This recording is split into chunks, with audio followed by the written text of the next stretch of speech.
Hola, muy buenos días. Hoy vamos a ver lo que sería la guía número 8 del laboratorio que corresponde a estructuras repetitivas. Entonces, primeramente, vamos a pensar qué tipo de acciones nosotros podríamos repetir. Si ustedes observan en todos los ejercicios que han realizado, cada vez que tienen que ejecutar un programa, eh, lo ejecutan y el programa se hace una vez y ahí termina. Pero eso no es funcional porque usted desea hacer un programa no solamente para una vez, sino para varias veces. Por lo tanto, es necesario que empleemos este tipo de estructuras repetitivas en nuestros programas. Entonces, hemos visto en las clases teóricas que las estructuras repetitivas son la primitiva, que es la estructura mientras, que ya pues en su lenguaje de programación nos referimos a lo que sería una instrucción while. Esta estructura repetitiva la podemos dibujar de esta forma en los flujogramas con este símbolo, el lapicito, ¿verdad? Es con su punta hacia el lado derecho. O si no, también lo podemos hacer con este rombo, dentro de los cuales podríamos escribir lo que sería la condición que va a permitir repetir un ciclo o no. Observemos acá, en este ejemplo, que es el que vamos a utilizar con más frecuencia, dentro de lo que sería el ciclo, todo esto es el ciclo, y esto indica de que nosotros traemos un programa el cual trae su flujo normal de datos y entra a una estructura repetitiva, en este caso sería una estructura mientras, y adentro de esa estructura vamos a tener todas las instrucciones que sea necesario repetir en nuestro programa. Entonces esto es importante que usted sepa identificar qué instrucciones debe de repetir y cuáles instrucciones no va a repetir. Para esto es para que su programa pues sea realmente funcional, ¿verdad? Entonces acá, después de que este ciclo se ha ejecutado, llamamos un ciclo a una repetición, después de que todas estas instrucciones que usted ha determinado que deben de repetirse se han realizado, pues entonces viene y regresa a la estructura mientras, en la cual aquí pues ya mencionamos que tenemos una condición de repetición. Y entonces la volvemos a evaluar. La evaluamos al principio y la evaluamos cuando ya ejecutamos todas las instrucciones y volvemos a preguntar sobre la misma condición que nos va a permitir que podamos seguir o detenernos en nuestro ciclo. Esta forma de representación dentro de un flujograma es equivalente. Solamente estamos cambiando lo que sería el símbolo. En vez de utilizar este símbolo de lapicito, estamos ocupando un rombo. Igual, adentro del rombo, pondríamos lo que sería la condición que va a permitir que se repita o se detenga el ciclo. La forma de funcionamiento de la estructura while es que se repite mientras se cumple la condición. Es decir, mientras la condición sea verdadera, vamos a realizar todas las operaciones o instrucciones que están indicadas dentro del bucle. Cuando esta condición ya no se cumpla, entonces vamos a salir de este ciclo. Para esta estructura es bien fácil caer en lo que sería un ciclo infinito. Esto sucede cuando no hemos colocado correctamente nuestra condición de repetición y nunca llega a un momento en el cual esa condición sea falsa. Por lo tanto, se nos hace un ciclo repetitivo y esto lo debemos de evitar como programadores. Ahora, esta estructura repetitiva mientras o while es la estructura primitiva. Es, digamos, de la que se derivan otras estructuras que son las que tenemos acá. Las derivadas de repetitivas son hacer mientras, hacer desde hasta, por cada y hacer hasta que. Bien, básicamente funcionan igual, solo que presentan alguna facilidad, alguna pequeña diferencia. Entonces acá el hacer mientras lo representamos de esta forma. Observe que el anterior se llamaba mientras, nada más. Este se llama hacer mientras. Y ya en la traducción del lenguaje sería un do while. ¿Cuál es la diferencia? En la estructura mientras que acabamos de ver, aquí evaluamos la condición de repetición al entrar al ciclo. Antes de entrar al ciclo, verificamos que la condición se cumpla. En cambio, en la estructura hacer mientras, no verificamos antes esa condición, sino que primero hacemos todas las instrucciones que sean necesarias repetir. Aquí están representadas en un solo rectángulo, pero usted puede tener aquí toda la cantidad de instrucciones que quiera y toda la variedad que hemos aprendido, ya sean estructuras selectivas, simples, dobles, anidadas, múltiples, lo que usted quiera. Puede tener estructuras secuenciales, puede tener impresiones, etcétera. Todas las instrucciones pueden estar aquí, ¿verdad? Pero ¿qué va a suceder con esta estructura hacer mientras? No evalúa antes una condición de repetición, sino que de una sola vez ejecuta todas las acciones de repetición y hasta el final verifica que la condición se cumpla. Si se cumple, entonces vuelve a repetir el mismo ciclo y si no se cumple, se sale del ciclo. Básicamente es lo mismo, la única diferencia es donde evalúa esa condición de repetición, ¿verdad? Entonces acá yo se las recomiendo esta estructura para cuando estemos validando datos. ¿En qué sentido? Pues cuando usted necesita introducir datos y ya sabemos que tenemos restricciones, pues entonces es necesario validar. Ahora, a partir de ese conocimiento que tenemos ahora, que serían las estructuras repetitivas, ya no vamos a estar validando con los condicionales. Es decir, cuando un valor que me den no esté correcto, lo que voy a hacer no es decirle hay error en el dato. Sí se lo voy a decir que hay error, pero no voy a detener ahí mi proceso, sino que lo que voy a hacer es permitir que el usuario pueda ingresar nuevamente esos datos en caso que se haya equivocado. Y eso va a ser mucho mejor ese programa, más amigable para el usuario, porque no va a tener el miedo de que si se equivoca se va a tener que salir del programa, sino que el programa mismo le va a permitir que pueda digitar nuevamente los datos. Entonces, esta estructura sería ideal, ¿verdad? Porque lo que haría es leer datos y si están mal, vuelve a leerlos. Entonces, esto sería como lo ideal, aunque sí también se puede implementar con estructuras mientras. Bien, las otras estructuras derivadas son el hacer desde hasta, ese lo tenemos acá, y eso es una de tipo contador. Si lo queremos traducir, digamos, a la instrucción equivalente en C#, esto sería una estructura for. For en la cual tenemos un valor inicial, un valor final y un valor de cambio. Entonces acá nosotros le decimos, esto es para que vayamos contando cuántas veces, cuando nosotros ya sabemos cuántas veces necesitamos repetir un procedimiento. Por ejemplo, si vamos a hacer un registro de notas y tenemos 50 estudiantes a quienes les vamos a registrar notas, pues entonces vamos a repetir el proceso 50 veces a partir del primer estudiante. Entonces nuestro valor inicial sería 1, a partir del número 1, el valor final sería 50 y el valor de cambio sería 1 porque vamos a ir contando los estudiantes de uno en uno.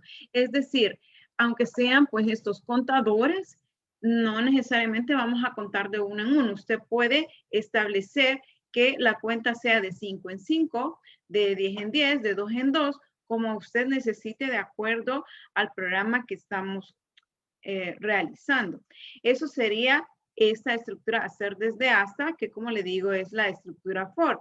Y las otras estructuras derivadas que teníamos, que es el por cada uno de los elementos se va a hacer ciertas instrucciones. Esto es una variante también de la estructura while, y nos va a servir para cuando ya estemos utilizando objetos. Ya para la próxima unidad que vamos a tener, lo que serían las estructuras de datos, vamos a poder ver un poco la utilidad de esta estructura por cada elemento. Y el hacer hasta que esta estructura, que también es derivada del while, pero no tiene un equivalente en el lenguaje de C#, por lo tanto esa no la vamos a considerar durante este ciclo. Bien, es necesario que tomemos en cuenta o que conozcamos ciertos conceptos que están detallados en su guión de clases, que son los siguientes. Aquí tenemos unos conceptos que en realidad pues son tipos de variables, ¿verdad? Son variables que las podemos considerar de esta forma en cuanto a que nos van a servir para poder controlar o manejar datos dentro de los ciclos. Entonces, por ejemplo, cuando nosotros estamos estableciendo que vamos a repetir una cantidad de instrucciones, que un procedimiento lo tenemos que repetir dependiendo de una condición, vamos a tener necesidad de establecer esa condición de repetición de la que hemos hablado, ¿verdad? Y para ello, pues, podemos hacerlo de varias formas. Podemos nosotros controlar un ciclo que se repita o se detenga a través de una variable de tipo bandera. Esta variable de tipo bandera puede almacenar uno de dos valores. Es decir, aquí nosotros podemos guardar un dato que pueda tener dos opciones. Por ejemplo, sí y no. Por ejemplo, blanco y negro. Por eso le he puesto las dos banderitas, blanco y negro, para que usted sepa que solamente puede guardar una de dos opciones, ¿verdad? Puede guardar, por ejemplo, en una variable bandera, el tipo de sexo, por ejemplo, hombre, mujer, ¿verdad? O opciones, uno o dos, sí, no, etcétera, ¿verdad? Entonces, este tipo, pues, de variable nos va a permitir que podamos repetir o detener un proceso. ¿En qué casos? Por ejemplo, cuando usted no conoce cuántas veces va a repetir el proceso, porque eso se da, puede ser, por ejemplo, que a usted le estén diciendo que cuente cuántos clientes llegaron a una sucursal, ¿verdad? De una tienda. Entonces, usted no sabe cuántos van a llegar, no sabe cuántas ventas va a realizar. Por lo tanto, para ir contando a esos clientes o ir haciéndoles la cuenta a cada uno o saber cuántas ventas se realizaron, pues entonces no sabemos hasta cuándo vamos a terminar. Puede que en un momento dado lleguen 10 clientes a la vez, después llegue uno más, después lleguen 5 más, etcétera, ¿verdad? Y eso durante todo el día hasta que la tienda cierre, no vamos a saber cuántas personas llegaron.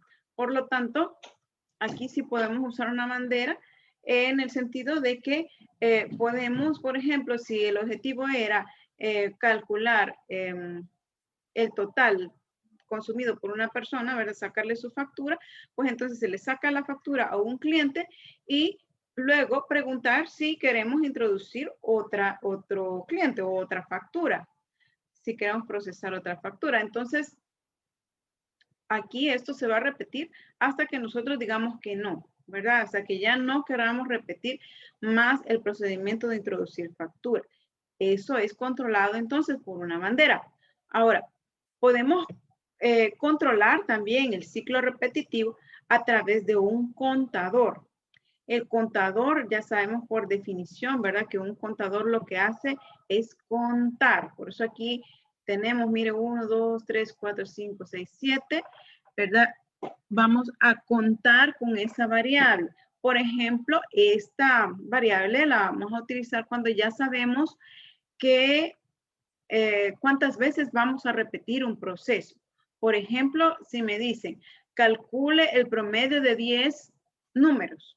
Entonces ya sé que son 10 números, por lo tanto, puedo contar de 1 hasta 10. Ya sé el valor inicial, sé el valor final y sé el valor de cambio que voy a ir contando de 1 en 1. Igual podría ser de que le digan que imprima los números pares entre 0 y 100, por ejemplo, ¿verdad? Entonces tenemos un valor inicial, ¿verdad? Que sería el 0 y tenemos un valor final que sería el 100 y ¿cómo vamos a ir contando? Como me están diciendo que solamente son los pares, tendríamos que contar de 2 en 2. Entonces, en este caso, utilizaríamos, como ya sabemos, cuál es valor inicial y final, pues entonces podemos ocupar un contador para poder controlar nuestro ciclo repetitivo.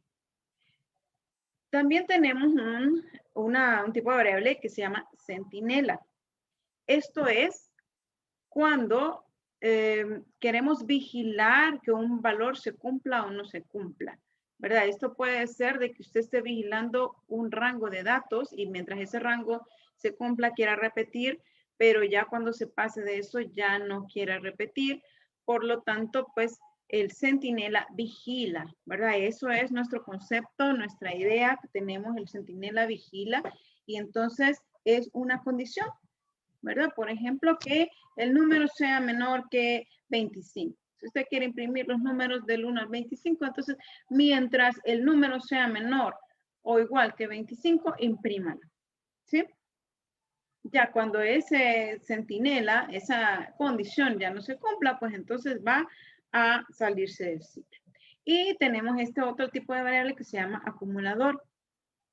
Este no nos va a servir para hacer repeticiones o detenerlas, sino que este es un concepto que necesitamos conocer para saber de que podemos ir almacenando valores, podemos ir guardando valores de tal manera de que vamos acumulando, sumando todo lo anterior.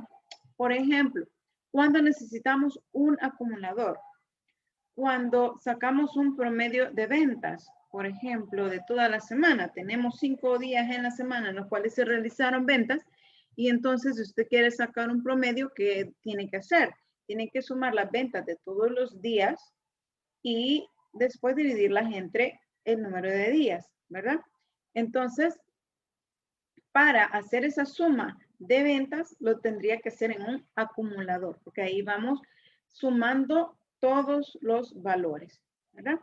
Entonces, esos son los conceptos relacionados. Ahora, es importante que para que nosotros podamos hacer que funcione una estructura repetitiva con éxito, tenemos 4 pasos fundamentales que no se les vayan a olvidar, tómenlos en cuenta, no importa cuál tipo de estructura repetitiva usted utilice.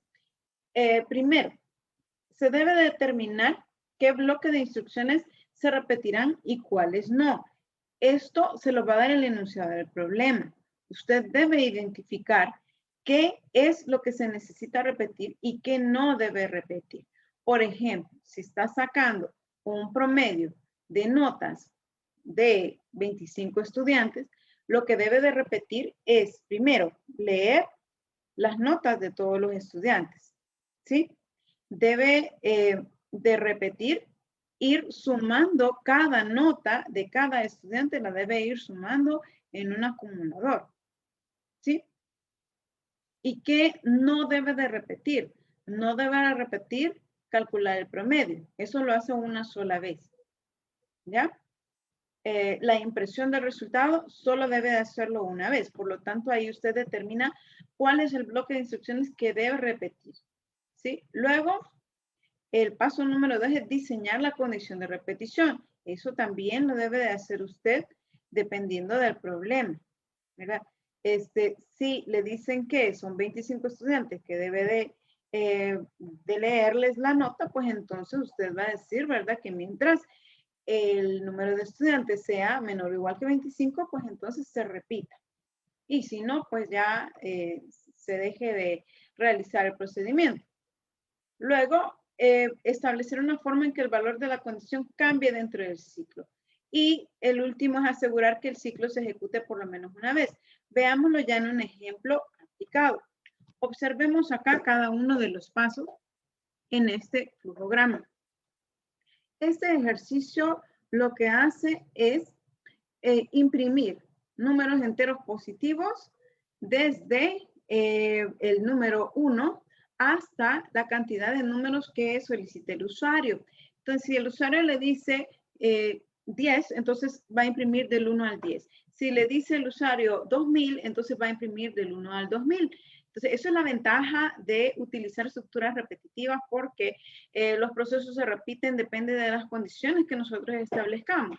Por lo tanto, eso es lo que tenemos que aprender, a diseñar correctamente esas condiciones de repetición. Aquí tenemos entonces, en este programa, que, se los explico a grosso modo. Primero, pues estamos leyendo lo que sería la variable, estamos validándolo. En este caso lo estoy haciendo así, pero de acá en adelante vamos a utilizar las estructuras repetitivas para validar.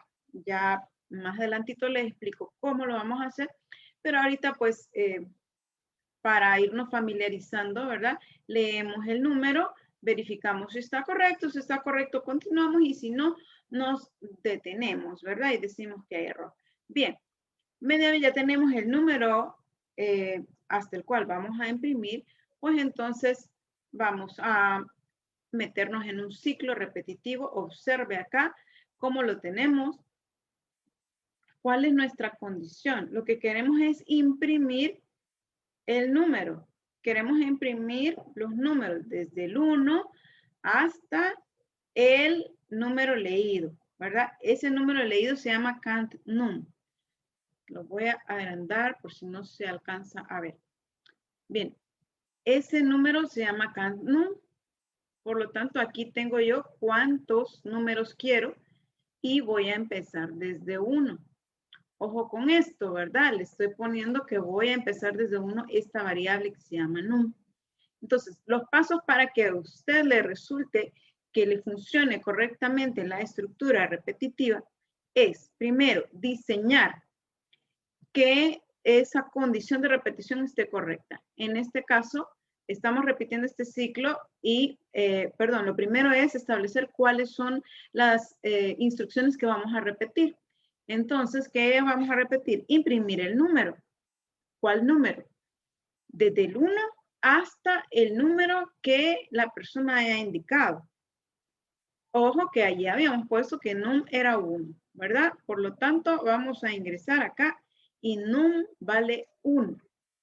Vamos a imprimirlo y ¿qué vamos a repetir? Este otro paso en el cual le voy a sumar 1 a ese número para que en la próxima vuelta ya tenga otro valor.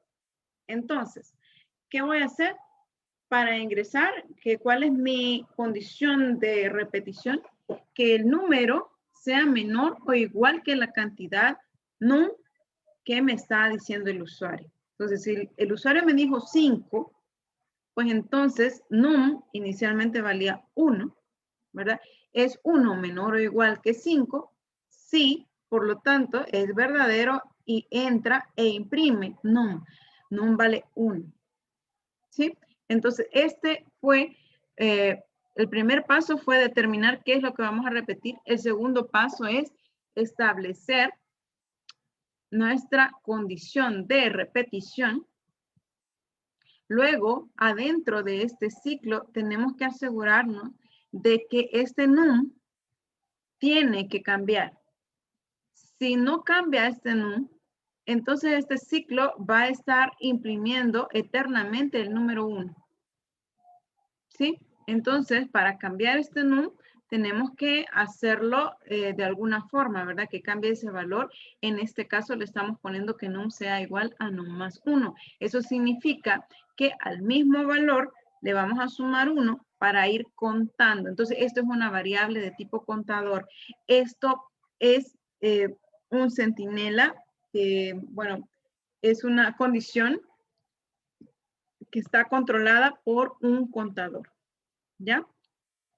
Entonces, este es el otro paso, ¿verdad? Que les decía, el paso 3, en el cual estamos asegurando que la variable que me está verificando que puedo repetir o puedo tener ciclo cambie. En este caso lo hacemos sumándole 1, contando de 1 en 1. Ahora, puede ser de que usted no necesite contar, sino que tenga otro tipo de problema, como por ejemplo, que acá en vez de ir contando, usted pueda leer la variable. Si usted lee la variable, pues entonces eso le garantiza que está cambiando ese valor de la variable, entonces puede hacerlo de esa forma, ¿verdad? Ya sea que cuente, que le vaya usted modificando el valor aquí adentro o que lo lea. Si lo lee, automáticamente él va cambiando. Bien, entonces ese es el otro paso, ¿verdad? Pero falta un paso más. Para poder ingresar a este ciclo, a este mientras, y que se evalúe esto correctamente, num dice que sea menor o igual que cant num. Quiere decir que ambas variables deben de tener un valor ya inicializado para que me pueda permitir ingresar. Entonces usted tiene que asegurarse que al menos una vez ese procedimiento se realice, que se repitan esas instrucciones por lo menos una vez. ¿Cómo lo vamos a hacer? Bueno, cant num lo leemos, por lo tanto ese valor sí lo tenemos. Y num es el número del cual vamos a comenzar. Entonces, eso es lo que me obliga a que tenga que inicializarlo, ¿verdad? Lo declaramos, pero además también le tenemos que dar un valor inicial, porque si usted no se lo da, entonces no va a poder entrar acá. Entonces son los 4 pasos, ¿verdad? Principales. Primero, identificar cuáles son las variables, las instrucciones que va a repetir. Luego que usted ya tiene cuál es el ciclo, pues entonces diseña una condición de repetición, que sería esta, ¿verdad? Luego, ya teniendo esa condición de repetición, vamos a garantizar que esa expresión, cada vez que se ejecute el ciclo, cambie de valor, ¿verdad? Es decir, que no se me haga ciclo infinito. Por lo tanto, aquí adentro del ciclo estoy haciendo que cambie, en este caso con un contador. Y como le decía, si no es con un contador, puede ser que usted cambie esa variable de otra forma, ¿verdad? Sumando no de 1 en 1, sino que poniéndole otra operación, ¿verdad? Pero la cosa es que cambie para que esto, cada vez que se evalúe, sea diferente y no se lea un ciclo infinito. O puede leer el valor y eso pues también le va a garantizar de que esto va a ir cambiando. Entonces ese es el siguiente paso. Y el último paso es garantizar de que por lo menos una vez se ingrese a este ciclo. Y para eso pues debe de poder evaluarse esa condición de repetición que usted ha establecido. Entonces acá eso es con la inicialización de la variable. Vamos a acostumbrarnos a inicializar variables, ¿verdad? Todas las que sean de contador y todas las que sean de tipo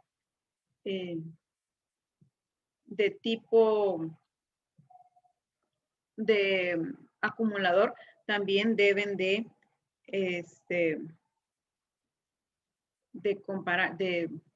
declararse, ¿verdad? Y también inicializarse. Bien.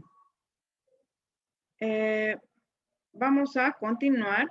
Fíjense que ahora que ya estamos nosotros pues en estas estructuras repetitivas, vamos a tener necesidad de aprender otros tipos de operadores que podemos utilizar dentro del C#. Y estos pues los tenemos también en la guía de clase, ¿verdad? Que los invito a que vayan y repasen eso, porque aquí solo se les da un poco a la carrera, ¿verdad? En los teóricos pues se detienen un poco más en esto, pero por ejemplo, estos operadores, ya conocemos el de la asignación, ¿verdad? Ya conocemos cómo usarlo, pero ahora tenemos otros operadores junto con la asignación que nos van a servir, por ejemplo, el por igual. Fíjense cómo lo estamos utilizando en esta expresión. A por igual B, eso es igual como que pusiéramos que A es igual a A por B. Sí, es como una contracción de lo que sería la operación, ¿verdad? Si ponemos entre igual y lo ponemos de esta forma, A entre igual B, eso es como que estuviéramos escribiendo A es igual a A entre B. De igual forma, el símbolo de residuo, que sería el porcentaje igual, ¿verdad? A porcentaje igual B, indica que vamos a hacer un residuo de A entre B. Igual el de la suma y el de la resta, ¿verdad? Que es una forma contractada, ¿verdad? A más igual B significa que A es igual a A más B. Y entonces esto me da pues la pauta para lo que vamos a ir viendo ahora con esta estructura repetitiva. Por ejemplo, si yo quisiera contar de uno en uno, podría poner, ¿verdad? A más igual 1, ¿qué significaría? Significaría A es igual a más 1. ¿Ve? Entonces vamos viéndole la utilidad a este tipo de operadores que inicialmente pues nos pueden resultar algo confusos, pero ya con la práctica de la programación ya va a ver usted que le va a facilitar un poco la programada, ¿verdad? Y tenemos estos otros operadores que nos van a servir para sumar o restar un 1 en las variables. Entonces esto, más que todo, ¿verdad? Ahora que estamos utilizando contadores, pues acá, por ejemplo, más n, esto significa que le vamos a sumar 1 a la n. Menos n significa que le vamos a restar 1 a la n. Lo mismo acá, ¿verdad? Vamos a ver solamente el lado del más. Esto es lo que les decía, n más igual a 1. Es lo mismo que usted diga n igual a n más 1. O es lo mismo que diga más n. Y también hay un caso que no se los puse acá, que usted también puede poner n más y eso también le está indicando que le va a sumar 1 a la n. ¿Sí? Es decir, estos operadores, el más y el menos, usted lo puede usar tanto como prefijo que como postfijo. Postfijo es después de la variable. ¿Y cuál es la diferencia? El momento en el cual se realiza la operación, es decir, en qué momento va a sumarle el 1 o va a restarle el 1. Si usted quiere, antes de hacer cualquier otra operación, hacerle la suma a la variable, pues entonces los pone como prefijo. Y si quiere que primero se efectúen otras operaciones y hasta después sumar el 1, pues entonces las pone como postfijo, ¿verdad? Para ello, pues ahí hay unos ejercicios en el guión de clases que les pido que por favor los hagan, ¿verdad? Porque también les van a servir para sus parciales. Y pues acá tenemos que hoy hay una nueva jerarquía de operadores que también tenemos que aprenderla para poder aplicar cada vez que vamos a evaluar expresiones. Entonces, los operadores que ya conocíamos los tenemos insertados acá y también tenemos los nuevos, ¿verdad? Primero, pues los paréntesis que usted sabe que rompen toda jerarquía. Luego vienen las funciones, ¿verdad? O métodos. Luego vienen estos operadores más y menos, que son los que tenemos que evaluar después. Y la negación. Y luego el cambio de signo, que esto ya sabíamos, ¿verdad? Después de los métodos evaluábamos lo que sería la negación y el cambio de signo. Pues ahora agregamos estos adicionales, estos ya los teníamos, igual estos ya los teníamos y le hemos agregado estos últimos que son los que acabamos de conocer.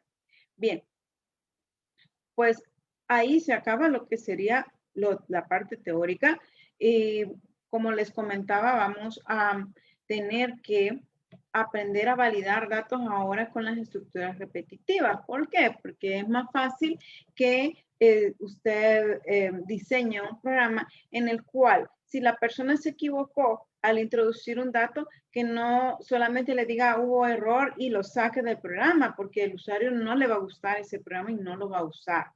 Entonces, es mejor darle la facilidad de que si se equivocó, permitirle que vuelva a introducir el dato correctamente. Por lo tanto, ¿qué vamos a hacer? Vamos a repetir la instrucción o las instrucciones que permitan que se ingresen los datos todas las veces que sean necesarios. O incluso usted puede decir, vamos a hacer este procedimiento 3 veces. Y si se equivoca, pues entonces ya no va a poder entrar. Como por ejemplo, cuando se validan contraseñas, ¿verdad? Hay un número límite de veces que usted puede ingresar los datos, pero en los ejercicios que estamos haciendo, pues, si no le dice, si no se lo indica previamente, pues entonces usted puede repetirlo hasta que el dato sea válido. Bien, entonces, si los datos son correctos, ¿cómo vamos a saber que los datos son correctos? Para eso, ya sabemos que debemos establecer las restricciones. Si los datos cumplen con las restricciones es porque están correctos, ¿sí?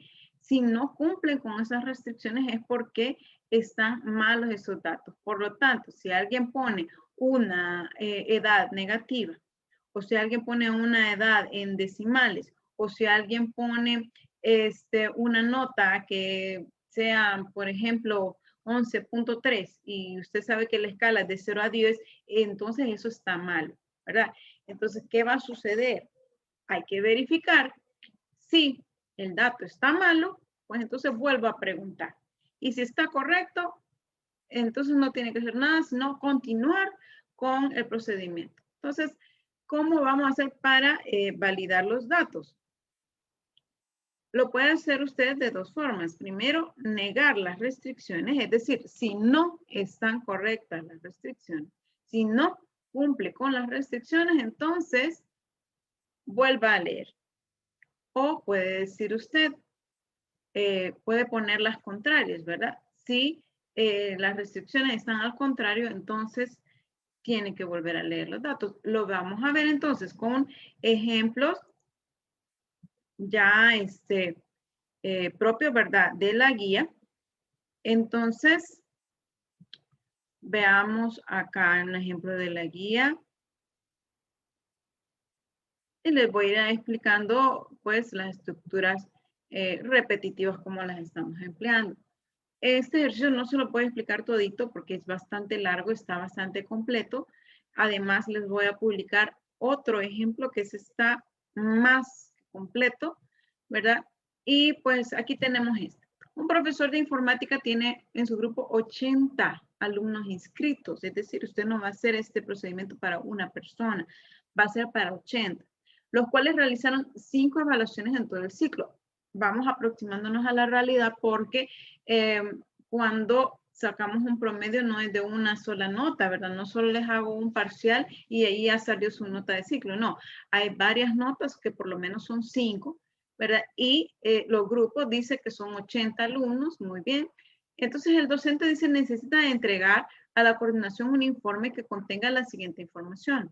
Nombre y nota final de cada estudiante. Nota promedio de todos, número de hombres aprobados y número de mujeres reprobadas. Bien, este ejercicio es para efectos demostrativos, ¿verdad? Para efectos académicos. No me sienta mal porque ¿por qué los hombres aprobados y las mujeres reprobadas? No, podría haber sido al revés, ¿verdad? Depende. Aquí comprendamos el ejercicio. Como ya sabemos que cada estudiante no solamente saca una nota, sino que varias notas, lo que nos están pidiendo en el reporte es que lleve el nombre de cada estudiante, que lleve la nota final de cada estudiante. Esto es individual. Esto es que de sus 5 notas tengo que sacar un promedio, ¿sí? De las 5 notas de cada individuo. Y luego dice que tengo que sacar la nota promedio de todos, es decir, de la nota final de cada uno de ellos, de los 80 tengo que sacar el promedio. ¿Me explico? Y luego dice de que tengo que contar cuántos hombres aprobaron y cuántas mujeres reprobaron. Entonces el ejercicio está bastante larguito, ¿verdad? O sea, aquí ya no es de que nos van a dar que saquemos un promedio de 3 notas y ya hice el ejercicio, no. Para aquí ya podemos ampliar un poco más, acercarnos más a la realidad, porque ya vamos conociendo ese tipo de estructuras que nos van a permitir realizar estas operaciones. Bien, entonces, como salidas, eso es lo que nos pedían, ¿verdad? El nombre, y la nota final de cada uno, el promedio del grupo de alumnos, el número de hombres aprobados, el número de mujeres reprobadas. El nombre, pues, solo lo vamos a mostrar porque no lo vamos a a procesar, ¿verdad? Simplemente lo leemos y lo publicamos, ¿verdad? La nota final, si es así, la vamos a procesar, ¿verdad? Porque necesitamos saber las 5 notas de cada estudiante. Fíjese qué difícil sería que usted tuviera que declarar, bueno, sería imposible, que tuviera que ir guardando una variable para cada nombre, una variable para cada nota. Si son 5 notas, serían 5 variables de nota para un solo estudiante, más la variable donde se guarda el promedio, y eso multiplíquelo por los 80, sería imposible, ¿verdad? Entonces, eso es lo que nos va a permitir que el uso de estructuras repetitivas pues, nos va a facilitar que no tengamos que hacer todo eso. Bien, ya sabemos qué queremos, ahora pensemos qué necesitamos. Bueno, necesito saber el nombre de la persona porque me lo piden. Necesito saber cada una de las 5 notas de esa persona, que serían estas, ¿verdad? Las notas 5 de cada estudiante. Necesitamos saber el sexo de cada estudiante porque me están pidiendo cuántos hombres aprobaron y cuántos reprobaron. Tengo que preguntar si aprobó o reprobó.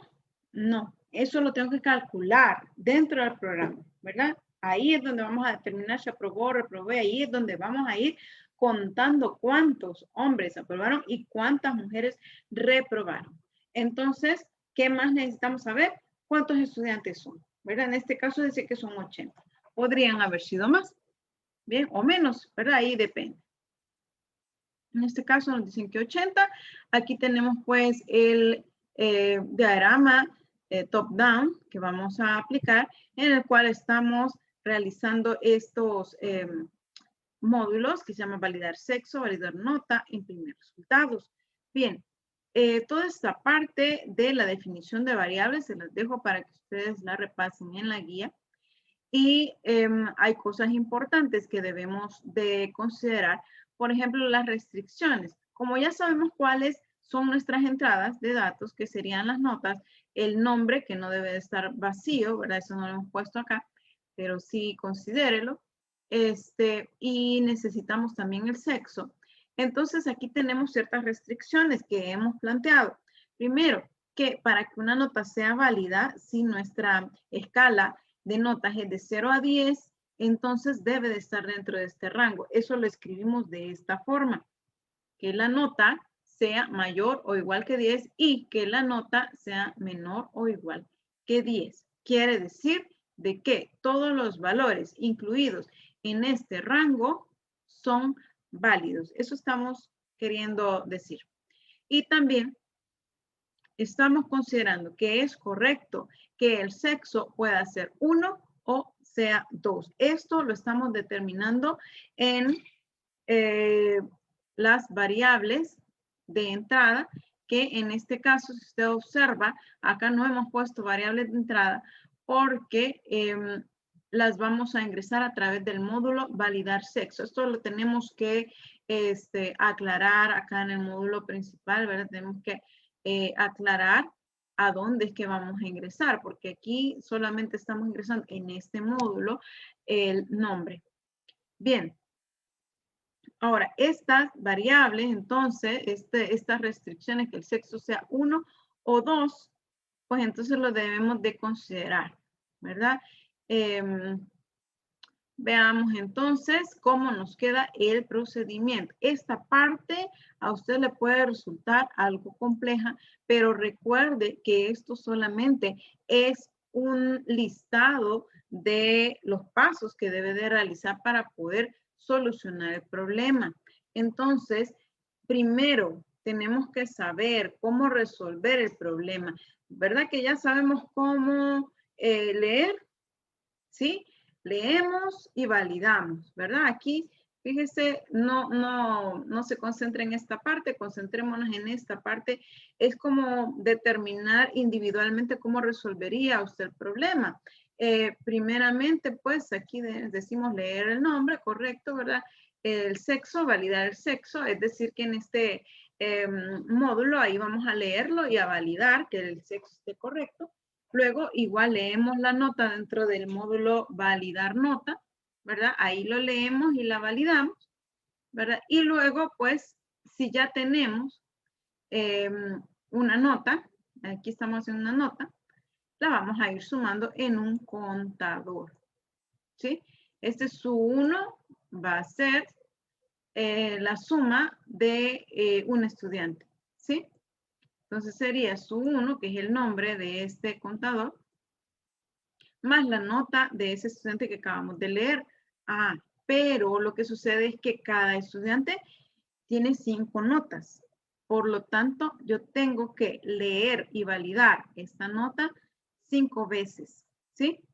Y tengo que ir sumándola 5 veces. Por lo tanto, aquí tenemos, ¿verdad? Que esta llavecita me está indicando que estos son los pasos que voy a repetir mientras E sea menor o igual que 5. ¿Quién es E? Bueno, aquí vamos a ver cómo vamos a ir construyendo este procedimiento. Vamos a repetir este procedimiento 5 veces. Este E es un contador, ¿verdad? Que lo que va a hacer es ir contando las notas del estudiante. Entonces comenzamos desde E igual a 1, o sea de que vamos a empezar con la nota primera del estudiante. Y observe, ¿qué hicimos? Definimos primero cuáles eran las variables, no, perdón, las instrucciones de repetición. Esto es lo que vamos a repetir. ¿Cuántas veces lo vamos a repetir? 5 veces por cada estudiante. Ahorita olvídese de lo demás. Ahorita 5 veces lo necesitamos saber. Bien. Entonces ya determinamos cuál es la condición de repetición. Y entonces tengo que asegurarme que dentro del ciclo repetitivo, en algún momento este valor de este contador cambie. Por eso es que le estoy poniendo E++, que aquí estamos ocupando ese operador que les acabo de enseñar, ¿verdad? Que estamos sumando 1 a la E. Eso significa que aquí sí estoy garantizando de que este valor de E cambie. Cada vez que entra y repite, él va a cambiar, ¿verdad? Y ¿qué es lo otro que teníamos que hacer? Asegurar de que por lo menos una vez se repita este ciclo. Esto quiere decir de que esta E debe de tener un valor y ese valor lo inicializamos antes de entrar al ciclo. ¿Ya? Ahí estamos cumpliendo esos pasos, ¿verdad? Primero determinar cuáles son las variables de las instrucciones de repetición, luego establecer cuál es la condición de repetición. Tercer paso sería asegurar de que cambie el valor de esta variable que estamos vigilando. Y lo último sería pues establecer o asegurar de que por lo menos una vez se ejecute esto. Y para eso pues lo que hacemos es inicializar esa variable. Bien. Fíjense, hasta este momento hemos sumado las notas del estudiante, de un solo estudiante, en su 1. ¿Sí? Y eso lo hemos hecho con estas instrucciones hasta acá. ¿Ya? Hemos sumado, pero no hemos calculado el promedio. Eso lo vamos a calcular acá. Miren, nota final va a ser igual a su 1 entre 5. Quiere decir que esta va a ser el promedio de ese estudiante, de un estudiante. Estamos resolviendo uno de los estudiantes, un caso. Usted concéntrese en resolver un caso. ¿Ya?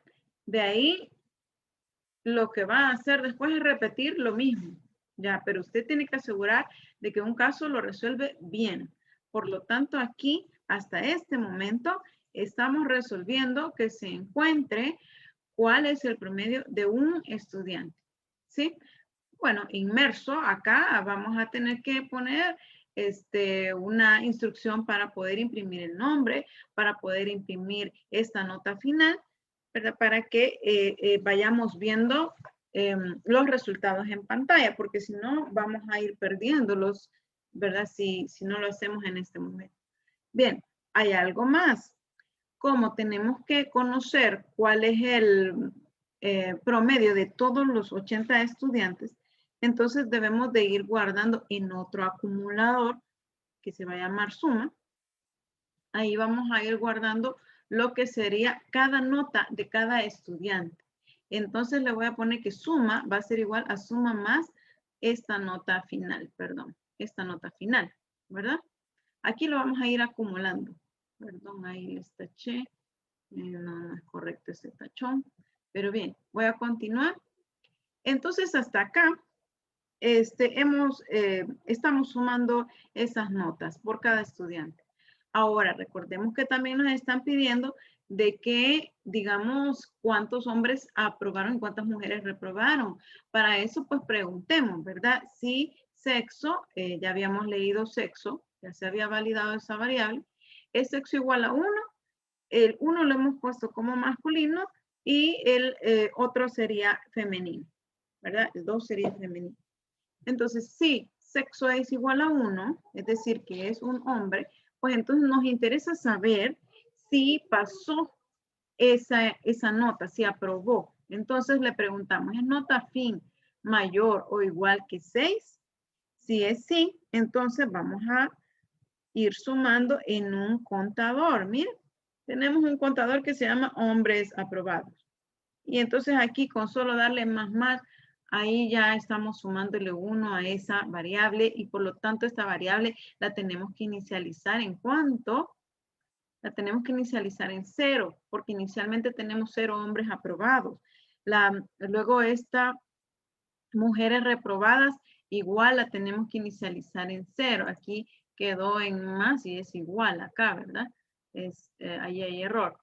Y luego, pues, la suma, que es el acumulador de todas las notas, también lo inicializamos en 0 para garantizar que no haya ningún valor inicial. Entonces, acá, si era hombre, preguntamos si pasó, ¿verdad? Si aprobó, y entonces contamos hombres aprobados. Y si no era hombre, entonces aquí nos sale más fácil porque de una sola vez preguntamos si su nota es menor que 6 y ahí ya podemos ir contando las mujeres reprobadas. Bien, aquí estamos resolviendo, como les repetía, el procedimiento para un estudiante. Ahora, este A es igual a A más 1.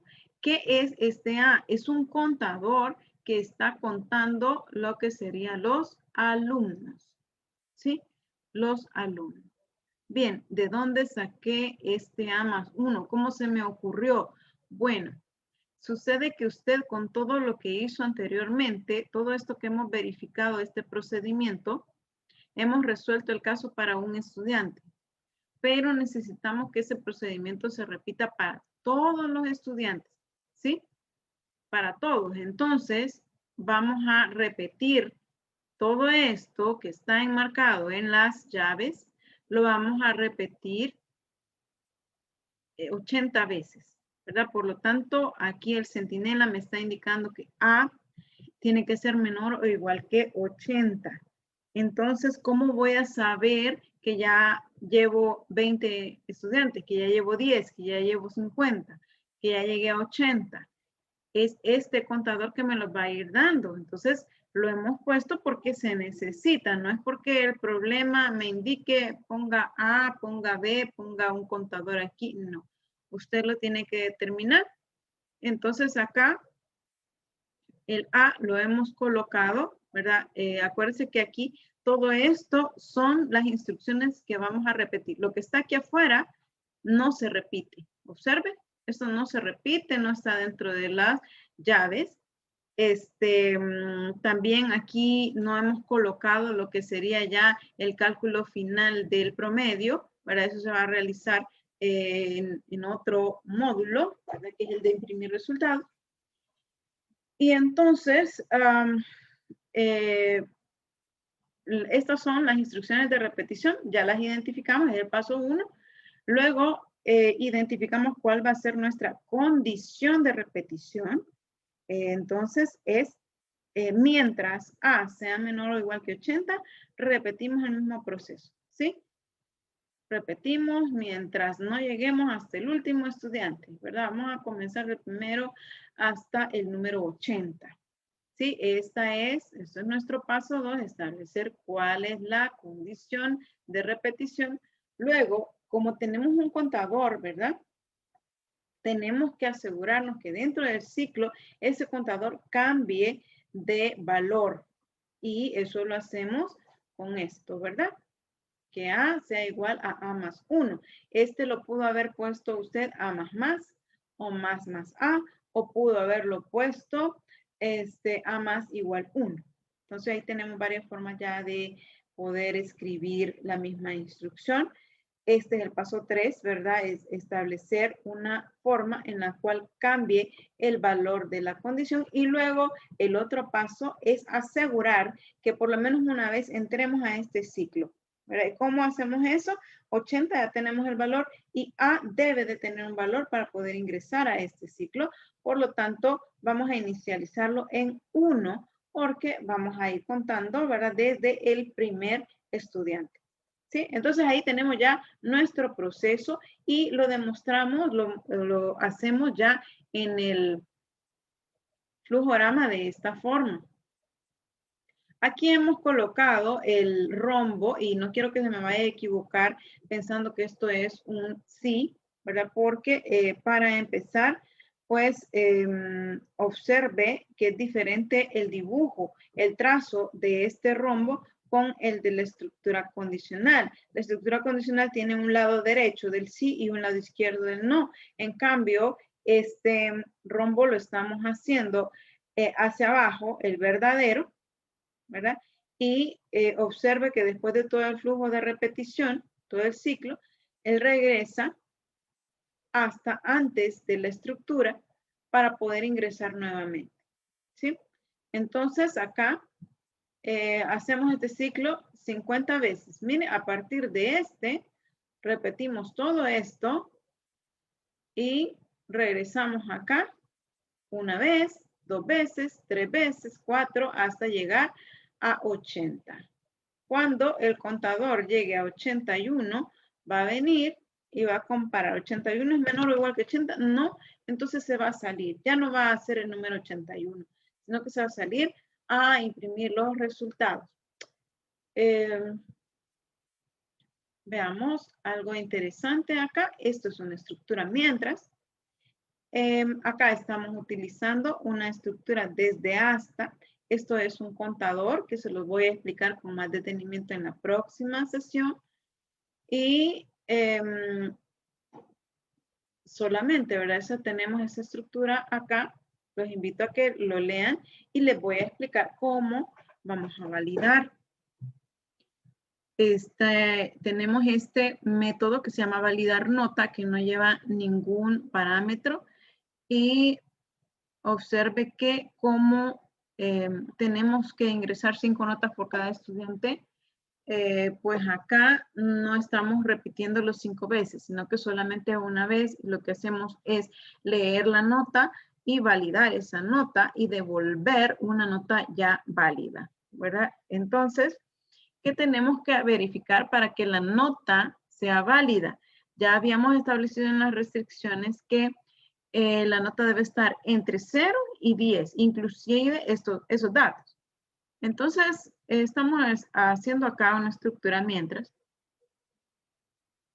que me está indicando, fíjese, primero pues digite nota, leemos la nota y decimos que mientras la nota sea menor que 0 o que la nota sea mayor que 10, entonces le vamos a decir que ingrese la nota nuevamente porque debe de estar entre 0 y 10. ¿Qué significa?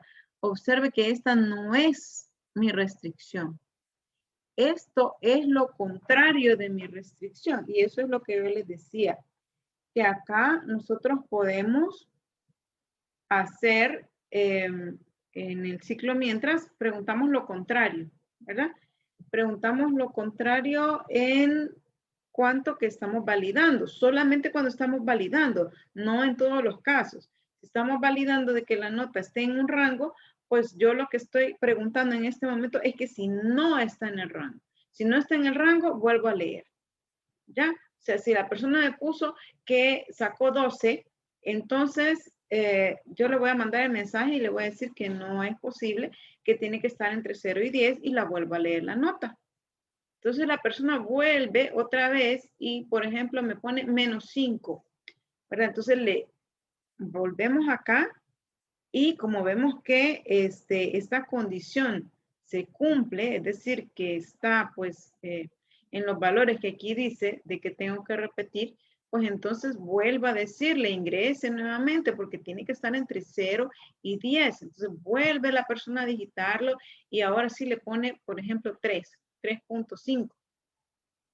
Y ahora viene el ciclo y verifica otra vez, ¿verdad? Mientras dice la nota esté fuera del rango, pues entonces repite, pero como ahora la persona digitó 3.5, eso ya no está fuera del rango. Entonces ya es verdadero, por lo tanto va a retornar. ¿Y qué va a retornar? La nota ya validada. Es decir, el valor que me va a retornar ya no tengo que verificarlo porque ya está validado. Entonces, observe cuál es la ventaja de que nosotros hagamos estas lecturas y que hagamos estas validaciones en un módulo que me va a permitir que este mismo procedimiento lo repita todas las veces que yo quiera allá en el módulo principal. Observe que aquí validar nota, veamos ahí en el ciclo principal, mire, aquí lo tenemos, esta invocación, mire. Validar nota, la leemos. ¿Cuántas veces? Lo estamos repitiendo 5 veces. Esta estructura comienza desde 1 hasta 5 y va sumando de 1 en 1 y va repitiéndolo hasta que llega a 5. Cuando llega a 6, pues él se sale. Ya no lo sigue contando el 6, se sale y hace su procedimiento. ¿Sí? Así que como ven, pues, con un solo módulo, esto nos permite que podamos hacer esto mismo para todas las notas, ¿ya? Eso es lo que les decíamos de que pueda reutilizarse el código, ¿verdad? En el caso del método validar sexo, usted sabe que vamos a ingresar 80 estudiantes. Entonces, para los 80 tendríamos que validar el sexo que esté correcto, que ingresen el valor que corresponde. Entonces, acá lo estamos haciendo ahora con otra estructura, que esta es la estructura do while, ¿verdad? Esto se ha hecho así para efectos de que usted lo vaya utilizando y viendo cómo es la cosa, ¿verdad? Acá en el do while, recuerdo que le había dicho que aquí no validamos a la entrada, sino que hasta el final. Entonces esto se le llama una entrada asegurada, porque primero ejecutamos todos los pasos y hasta el final validamos. Aquí dice que vamos a mandarle a imprimir, ¿verdad? Digite sexo, 1 masculino y 2 femenino. Leemos el sexo. Si no es 1 o 2, observe que esta es otra forma de hacer la validación. Estoy negando lo correcto. En el anterior lo que hice fue poner lo contrario. ¿Sí? Pero si a mí esto me confunde, poner lo contrario de mi restricción, pues entonces lo que puedo hacer es poner la restricción correcta, que es sexo igual 1 o sexo igual 2, y poner entre paréntesis negado. Esto quiere decir de que si no es ninguno de los valores válidos, pues entonces que vuelva a preguntar el sexo. ¿Sí? Observe que con este do while en la validación nos estamos ahorrando una lectura, porque acá, mire, leemos antes y leemos después. Ahí estúdielo usted por qué es así, ¿verdad?